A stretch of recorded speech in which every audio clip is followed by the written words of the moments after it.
David Rockefeller, banker, philanthropist, heir, dies at 101. David Rockefeller, the U.S. banker, philanthropist, presidential advisor, and heir to one of history's most fabled fortunes, has died. At 101, he was the world's oldest billionaire. He died Monday at his home in Pocantico Hills, New York, according to an emailed statement from Fraser P. Seatel, a family spokesman. The cause was congestive heart failure. Rockefeller was the youngest and last surviving grandson of Standard Oil founder John D. Rockefeller, the nation's first billionaire. He was the only one of John D. Rockefeller Jr.'s 5 sons who spent his entire professional career in the corporate world, rising to chief executive officer of Chase Manhattan Bank during his 35 years at the company.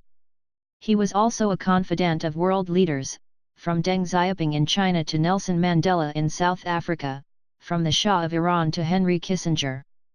Rockefeller famously asked President Jimmy Carter to let the deposed Shah come to the U.S. for medical treatment, leading to the seizure of American hostages in Tehran from 1979 to 1981. Rockefeller was equally well known for his philanthropy.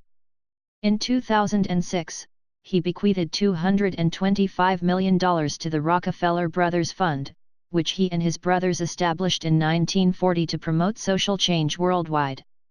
The year before, he donated $100 million each to 2 New York institutions, the Museum of Modern Art, which was founded by his mother, and Rockefeller University, a medical research school started by his grandfather. No individual has contributed more to the commercial and civic life of New York City over a longer period of time than David Rockefeller, former New York Mayor Michael Bloomberg said in a statement. "During my time in City Hall, he was always there for the city when we called," said Bloomberg, the founder and majority owner of Bloomberg News parent Bloomberg LP. In 2008, Rockefeller gave $100 million to his alma mater, Harvard University in Cambridge, Massachusetts. The range of David Rockefeller's business and philanthropic and political connections is perhaps unequaled, said Ron Chernow, the author of Titan, a 1998 biography of John D. Rockefeller. David Rockefeller's death closes a chapter in the family's storied history. Known simply as the brothers, David, Lawrence, John, Nelson, and Winthrop traversed the intersecting worlds of business, politics, philanthropy and the arts as no other U.S. family had ever done. The brothers. Lawrence, who died in 2004, was a venture capitalist, environmentalist, and advisor to 5 U.S. presidents on conservation. Nelson, who died in 1979, was the 4-term New York governor and U.S. vice president under President Gerald Ford. John D. Rockefeller III, the oldest brother who was killed in a 1978 automobile accident, led the fundraising effort to develop New York's Lincoln Center for the Performing Arts. Winthrop, who died in 1973, was the former governor of Arkansas. Their sister, Abby Rockefeller Mouse, known as Bobs, died in 1976. Once the nation's wealthiest family, the Rockefellers today pale in comparison with 21st-century tycoons such as Microsoft Corp co-founder Bill Gates or investor Warren Buffett. Rockefeller once joked that he was the only Rockefeller of his generation who had to work for a living. He was either chairman, president, or CEO of Chase from 1957 to 1981, creating a global financial institution, traveling to 103 countries and meeting with dozens of presidents, kings, and prime ministers. He accumulated about 150,000 names in an electronic Rolodex.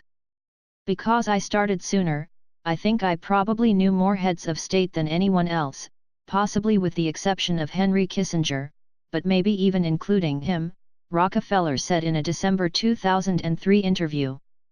Rockefeller was criticized for meeting with dictators including Cuba's Fidel Castro and Iraq's Saddam Hussein. A member of the Council on Foreign Relations for more than 60 years and its chairman for 15, Rockefeller was also a frequent target of conspiracy theorists because of his membership in secretive international policy groups such as the Trilateral Commission and the Bilderberg Group. "Maybe in another 20 years I'll outlive all my bad press," Rockefeller said in the interview. At Chase, he outlasted rivals, scandals, operational problems and board pressure to retire on schedule at age 65. Today, Chase is part of J.P. Morgan Chase & Co., the biggest U.S. bank by assets, after Chemical Banking Corp. Acquired Chase in 1995. The combined company added J.P. Morgan & Co. 5 years later and Bank One Corp. In 2004. J.P. Morgan merger. Rockefeller said he was shocked by the merger with J.P. Morgan, which united the Rockefellers' bank with the legendary bank of their only true early 20th century rival for financial power, J. Pierpont Morgan. Rockefeller, as chairman of the Downtown Lower Manhattan Association, and his brother Nelson, as governor, played key roles in developing the World Trade Center and the Wall Street financial district in the 1960s and 1970s. They sought to boost the Lower Manhattan office market as their father had, at their urging, worked to shore up Midtown during the Great Depression by building the Rockefeller Center complex.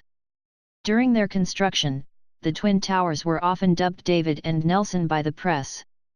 Rockefeller, who watched the Twin Towers burn from his 56th floor Rockefeller Center office on September 11, 2001, was an honorary member of the panel to design a memorial to the victims of the terrorist attacks. In 2002, David Rockefeller published Memoirs, the first autobiography by a member of his family since his grandfather's Reminiscences of Men and Events in 1909. Reviewers described the book as a rare candid view of a private family, with discussions of fraternal schisms and his wife's depression, though they said it lacked sensationalism and soul-bearing. Defending grandfather. Rockefeller wrote of his grandfather with reverence, parrying old depictions of John D. Rockefeller Sr. as a greedy, ruthless robber baron. He defended Standard Oil's industry monopoly.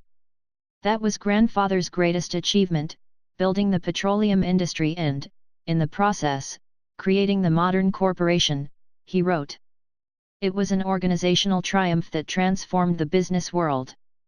David was the first Rockefeller to unite the more than 100 descendants of John Sr.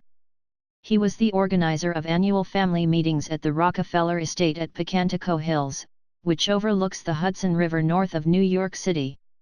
He encouraged his relatives' philanthropic and educational efforts, such as his son David's role as chairman of the National Parks Foundation. None of the fourth-generation Rockefellers are likely to replace David as the family's standard-bearer. No one can step into his shoes, said Warren T. Lindy Lindquist, Rockefeller's World War II buddy and business associate, in a 1995 interview with the New York Times. Not because they aren't good, smart, talented people, but because it's just a different world, and they have different interests. Lindquist died in 2003. Early life. David Rockefeller was born on June 12, 1915, in New York, the youngest child of John D. Rockefeller Jr., who spent most of his time preserving John Sr.'s philanthropy, and Abby Aldrich Rockefeller. Rockefeller attended the experimental Lincoln School of Columbia University's Teachers College in Manhattan and graduated from Harvard College in 1936. He studied at the London School of Economics and received a Ph.D. in economics in 1940 from the University of Chicago, which his family had founded.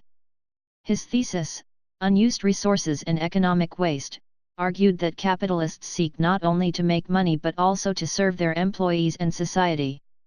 Also in 1940, he married Margaret Peggy McGrath, who died in 1996. They had 2 sons and 4 daughters. In his first job, Rockefeller drafted replies to letters sent to New York Mayor Fiorello LaGuardia for $1 a year. When World War II broke out, he resisted signing up for service until his mother urged him to do his military duty. Rockefeller declined to use his father's influence to secure an officer's commission, enlisting as an Army private. He served from 1942 until 1945, rising to captain. He joined Chase National Bank, where his uncle, Winthrop Aldrich, was chairman, in 1946 at the age of 30. Rockefeller's father and before that, his grandfather had long been the bank's biggest individual shareholders, and the family held 2 board seats.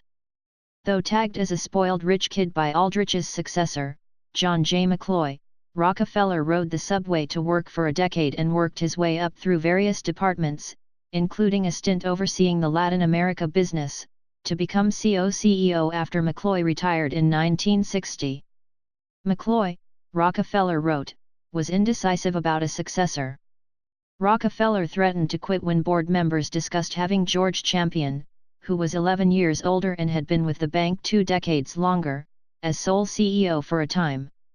Instead, Rockefeller shared power for 8 years with Champion before he was named the sole CEO in 1969. At Chase. During the 1960s, Rockefeller used his family name and global contacts to increase foreign branches to 73 from 11. Chase was the first Western bank to open branches in Moscow and Beijing, and it made loans in Africa, Asia, and Latin America. Rockefeller also hired management professor Peter Drucker as a consultant and created human resources, marketing, and planning departments.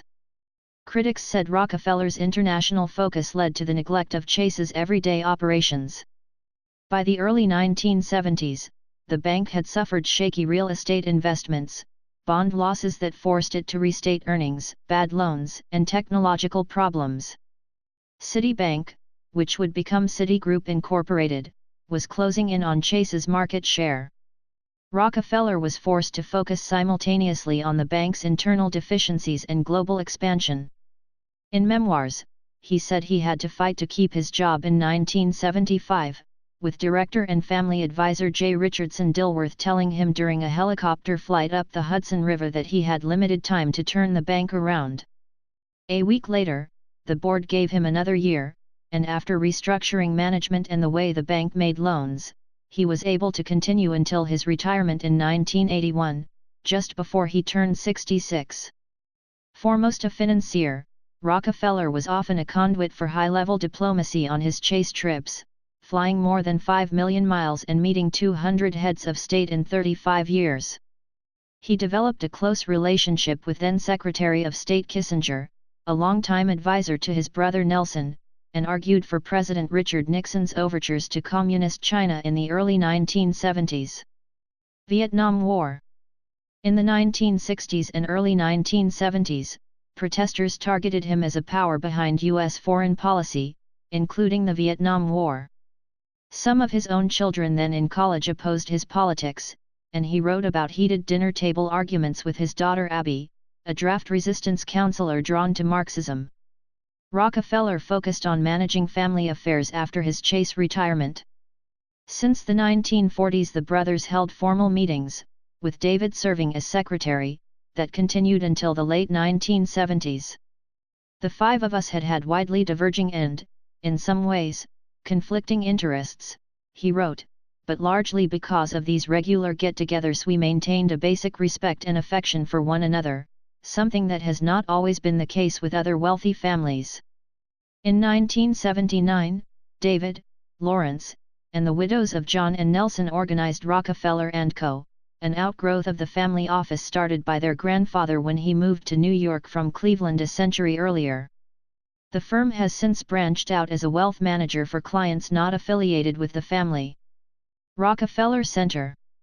David Rockefeller estimated that his father lost $110 million in 20 years on his stake in Rockefeller Center, which was started in 1932 as a show of faith in the U.S. economy.